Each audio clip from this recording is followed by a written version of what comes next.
Hey Bookworms, welcome back to the channel, welcome if you're new, it's Sam, and today we're going to be talking about my favourite series, Serpent and Dove. So I am obsessed with this series. I love the characters, I love the world, and when this series came to an end, I was not happy. But there is another book coming out that's set in the same world, it just follows different characters. I'm excited for it, but it's not the same because I absolutely love the characters in this series. So let's jump straight into it with the first book of the series, which is Serpent and Dove. So for those of you who don't know, in this book we follow Lou and Reed. Lou is a witch who is feisty, she's confident, she's flirty, she's absolutely amazing. I love reading from her point of view. Such a fun character to read from. And then we have Reed, who is a witch hunter, and he's kind of more like quiet and reserved. He does have some anger issues though, and he's very like religious, and he believes in that the witches are evil, and he's very loyal to the Shasha. I think I'm saying that right, I'm probably saying it wrong. So the story of this book is Reed and Lou are forced into a marriage to protect Reed after he looks like he's trying to kill her on stage after he's chasing her down because she is one of the people that he's trying to look for after they robbed somewhere, I believe. So they're forced into this marriage. Lou has to be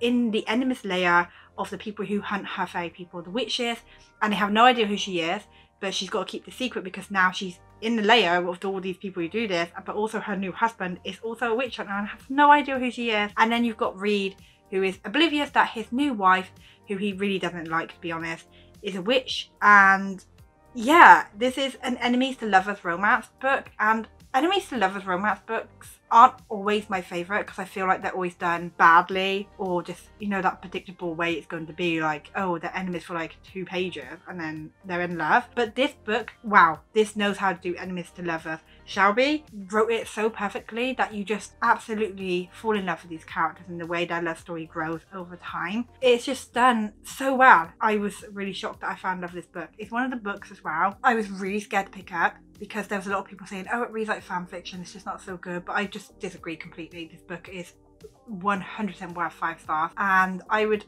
always recommend it. The main characters are written really well. You don't need to know the name on the top of the chapter to know whose portfolio you're reading from. I think it's really obvious because the characters are so very different from each other. Like I said, Lou is very feisty and Reed is more, you know, polite, calmer, does have that bit of an attitude when it comes to like his temper, but you can definitely tell the characters apart. Not only that, as we have some of the best side characters. We have Lou's best friend Coco, who is also a witch, and then we have Ansel, who is the most sweetest, adorable character you could ever meet. He is the best, and wow, I love his character so much. He is everything. He is training to be a Shashar with, I swear I'm probably saying that wrong. He was training to be one of the witch hunters with Reed, and this is a spoiler now, so I'm just going to put a spoiler up here, and I'm going to keep doing that every time there's spoilers. I'll make sure spoilers up on the screen so you guys, if you haven't read the series, it doesn't get ruined for you. Ansel's character finds out that Lou is a witch, and he never tells. Him and Lou become such good friends, and he also has this like crush on Coco. It is just everything. And the way Ansel discovers how Lou is a witch is they're burning witches at the stake, and Lou takes the pain, so she's feeling it, and Ansel works out that she's the witch, but she never ever tells. And for me, that just sums up Ansel's character perfectly. From the very first page of this book, the story gripped me, and let's talk about the ending because wow, I did not expect this ending. It has action, it has drama, it has twists, and it has secrets that come out that was just shocking. I didn't expect any of it, and the way it ended was just like, okay, I need to read the next book now, please. But being such a big fan of this one, I was really scared to go into the next one. So we are now going to talk about the ending. So again, spoilers. So like I said, skip ahead. There'll be a timestamp on here if you don't want the ending spoiled. So Lou is kidnapped by her mother, who is going to sacrifice her, and Reed, Coco, and I believe his mother and a few other people decide that they're going to go there and rescue Lou. But when Lou is killed, Reed realizes that he is also a witch. He's also got power, and he kills the bishop. And this is shocking, one reason because Reed hates witches and there's only women who are witches, but Reed is one. And then he kills the bishop, who he is seen as a father figure his entire life. He absolutely loves the bishop. Despite how the bishop is, he does love him. The bishop's raised him and taught him to be who he is. So when he has to choose to save Lou's life and kills the bishop, it was just such a twist that you didn't see coming. But not only that, I swear, if I'm wrong, that's embarrassing, but the bishop is Lou's father. The bishop always knew she was a witch. I've not read the series in a while, but yeah, It's such an amazing ending. I just think that the way they ended this series for the next book was perfect. Now, let's move on to Blood and Honey, the least popular book in this series that a lot of people don't love. I've seen people saying that it's bad, that it's got no action, that it's rubbish, that it's just not worth being written, and I completely disagree. A lot of stuff in this book that happens is needed to lead up to the final book in the series. In this book, we follow off from where the very first book ended, like straight away. We follow straight off from that, and we do get into a lot of action straight away. One thing I'm very confused about, and it's what kind of put me off on picking this book up sooner, was that people said that there was just no action whatsoever in this book, and I 100% disagree, because there is. I don't quite know what people were reading, but it wasn't this, because there is action in this book. There's action throughout it. I can understand though this not being people's favourite, because in this one there's a hell of a lot of miscommunication, but then in real life people are like that. There's a lot of what? There's a lot of miscommunication in real life. But again, do understand where people are coming from, because it was frustrating at times. For me personally, at the time when I read this, I gave it 5 stars, but looking back on it now, it would probably be more of a 4-star, just because the romance between Reed and Lou in the very first book was, oh my god, it was everything. And in this one, we don't get that much of it. I feel like we don't even get Lou and Reed together a lot as well.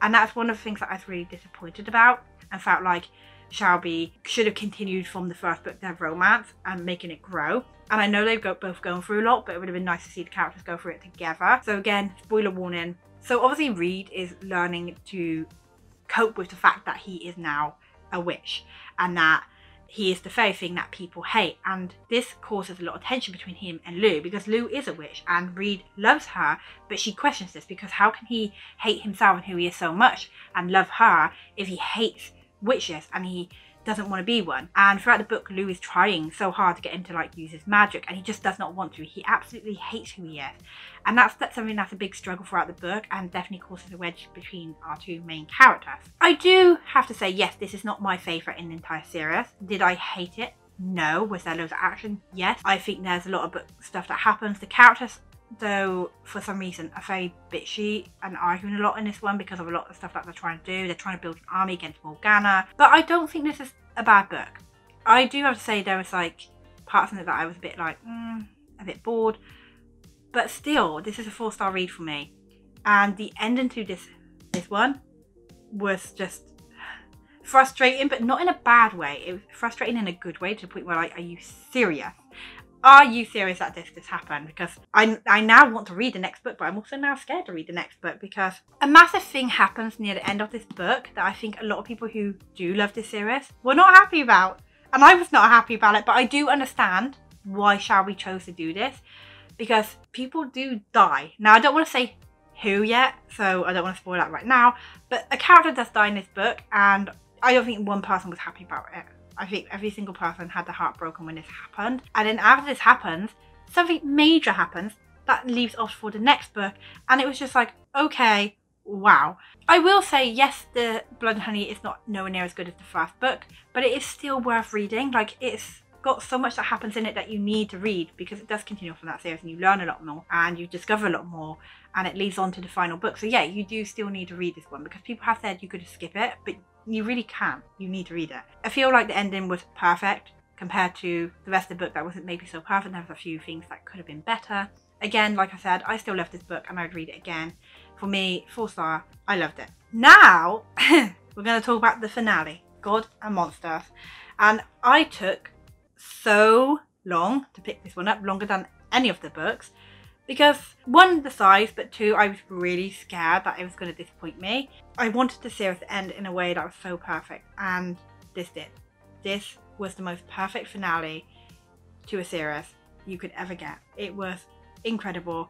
It had drama, it had secrets, it had twists and then twists on top of that, and it had shocks, and it had absolutely everything. It had the romance, it had heartache. This one had absolutely every single thing you could ever want for a finale. We pick up right from where Blood and Honey left off, and yeah, I was kind of worried because of how Blood and Honey ends. I thought, oh wait, is this going to be the whole book now? Like, nobody's going to know, it's going to drag on. But within the first part of the book, that bit comes to an end, and it's discovered, and it's kind of like then you got the second part and then it's like figuring out what to do. I just think that the way the whole book is done, it's paced so well and not one thing drags on. For the size of the book as well, I thought that was like quite surprising, but nothing drags on. Nothing felt like nothing's really happening here and this is just being repetitive.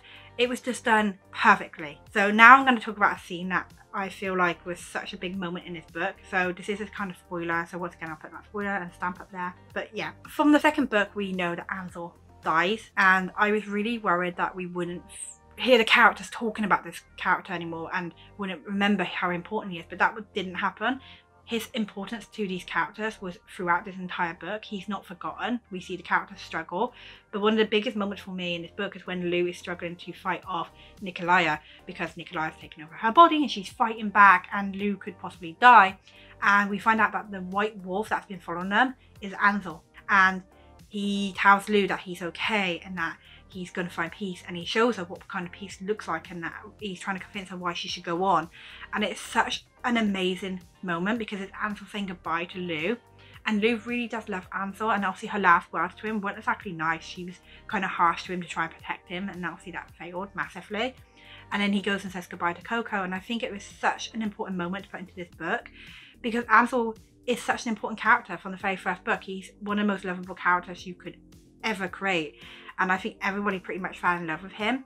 So when he died and then you bring him into this book as in him saying goodbye and showing that he's fine, it was just, I think it was like a goodbye to the fans as well, and it's just perfect. You honestly will get hooked on the very first page to the final page of this book. I feel like Shelby just knew how she wanted to end this book, and she did that. Again, going back onto the twists and turns that she does, they all shocked me. I just didn't see any of them coming, especially a massive one that happened midway through the book, which again is another spoiler.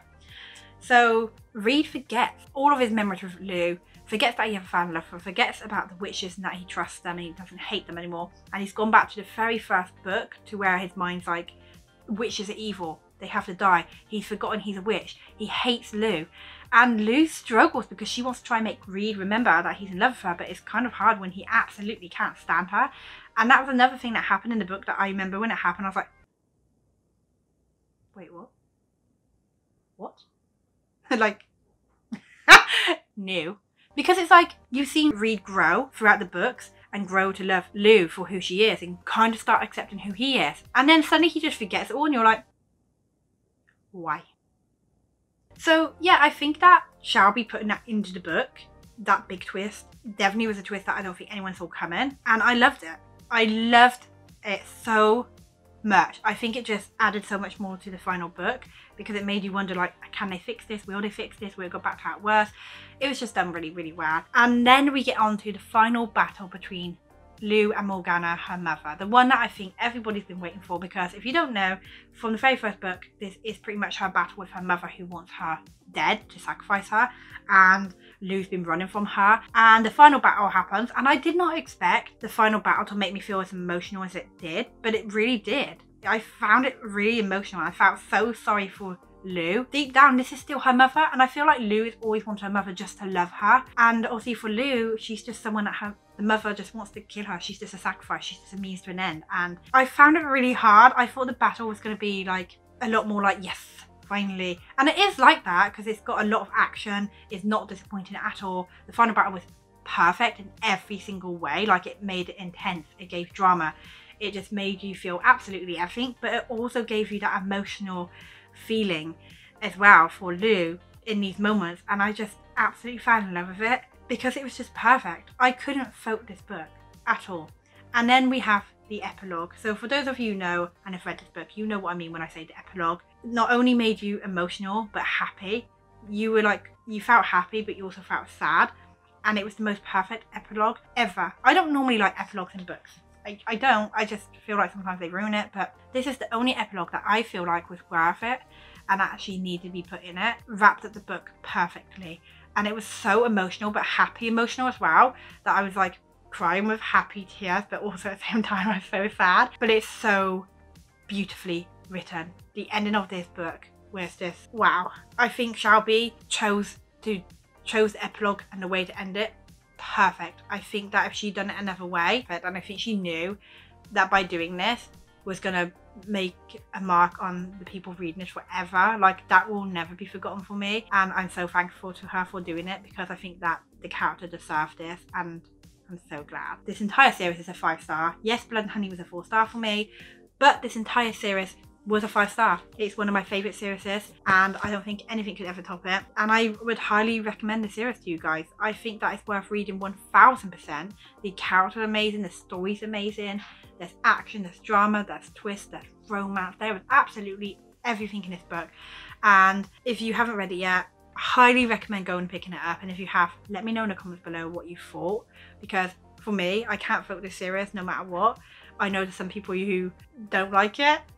Disagree, because I love it. But yeah, that's my favourite ever series. I don't feel like a series could ever top this. I love it so much. I want to read it again, but like, I have so many other books to read. So yeah, if you guys like this video, please hit that like button. It really helps. And until next time, bye.